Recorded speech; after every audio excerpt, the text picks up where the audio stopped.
السلام عليكم. هذه واحد الرسالة لحكومة أخنوش تفاعلا مع احتجاجات جيل زيد اللي دوزات دابا أسبوع.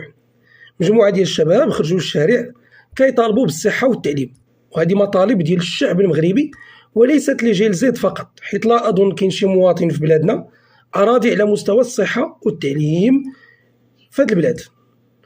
هاد السيمانة هذه اللي دازت والحكومة لا زالت في برجها العاجي كتطلب من هاد الشباب انهم يجوا يتحاوروا معها ويجلسوا معها ويتناقشوا معها.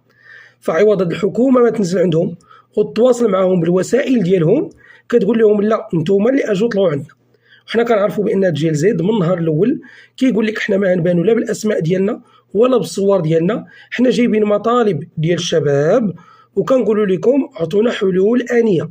حنا جيل زيد جيل الزربه، جاوبونا بالزربه وعطيونا حلول بالزربه وتبارك الله عليكم، ولكن الحكومه لا زالت بنفس النسق. دابا هاد جيل زد عنده خصوصيات ديالو كيف كل جيل سابق عنده خصوصيات ديالو، وهذا الجيل هذا كيامن بالصوت والصوره بلي ريلز بستوريات.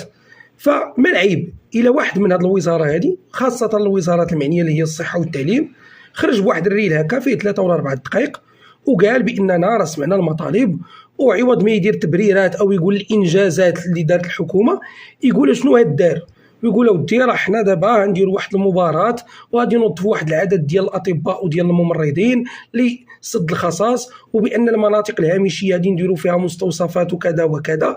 ويخرج وزير التعليم يقول بان المدارس اللي فيها المشاكل ديال الاكتظاظ راه غادي نديروا لهم حلول، وراه غادي نديروا يعني مدارس جديده، راه غادي نديروا اعاده ترميم. ويبدا داكشي لو لوندومان. هادشي ديال الترميم هذا راه بسيط، ما محتاجينش شي حاجه غريبه ولا شي حاجه عجيبه، شي خلطه او وصفه عجيبه باش دار. فاش كنشوفوا الحكومه مازال كتعامل مع هاد المحتجين بهذه الطريقه، من جهه اخرى كنشوفوا المؤسسه الامنيه اللي بسرعه تفاعلت مع الاحتجاجات. النهار الاول كانوا توقيفات في اطار جس النبض ومعرفه هذا الشيء فين غادي وشنو هو السبب. من بعد ولينا كنشوفوا الناس ديال الامن كيضحكوا مع دوك المحتجين، كيتحاوروا معاهم. والي الامن ديال تطوان البارح شنا كيقول للمحتجين راكم على راسي وعينيا. لهذا حنا الحمد لله كنامنوا بالله على الوطن الملك، حنا مع ملكنا وحنا مع المؤسسات ديال البلاد اللي كتخدم البلاد. حنا الحمد لله بالطريقه هذه مش ديال مدينه تطوان. الحمد لله دائما حنا كنامنوا بالله على الوطن الملك. الحمد لله كنشيدوا بالمجهودات ديالكم الامنيه. لهذا شكرا احد الشباب. شكرا الله يكبر.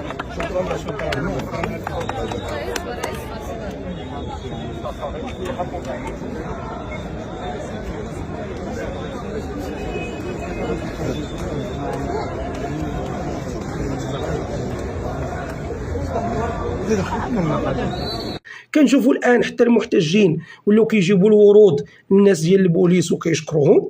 يعني المؤسسه الامنيه اللي فيها ناس معينين كيعرفوا يتعاملوا مع المواطنين اكثر من الحكومه اللي فيها منتخبين، هادو اللي حنا اللي صوتنا عليهم وعطيناهم الاصوات ديالنا باش يشدوا الوزارات ويشدوا الحكومه. ما كيتعاملوش مع الشباب مزيان، في حين هادو اللي معينين وفي مؤسسه امنيه للدور الكبير الاول ديالها هو الامن، كتعرف تحاور وكتعرف تتعامل احسن من الحكومه، احسن من رجل السياسه. دابا خلينا من المؤسسه الامنيه اللي بينات على علو الكعب ديالها في هادشي ديال الاحتجاجات. قسمات هاد الناس على جوج، الناس ديال جيل زيد اللي كيجيو مع بالضوء اللي محترمين كيديروا احتجاجات ديالهم سلميه، الامن يسهروا على التنظيم ديالهم كيعطوهم الورود، الامن كيتحاور معاهم بهدوء حتى كتوصل 8 ولا 9 وكيمشيو لديورهم. ثم كيفاش تتعامل بحزم مع دوك لي زومبي اللي كيخرجوا في الليل اللي بركوا على التخريب وبركوا على الشغل. والامن كيف قلنا يعني التعامل ديالو كان حازم معاهم. دابا رجعوا للحكومه اللي خارجين دابا تيقول لك لا الدستور ما الدستور.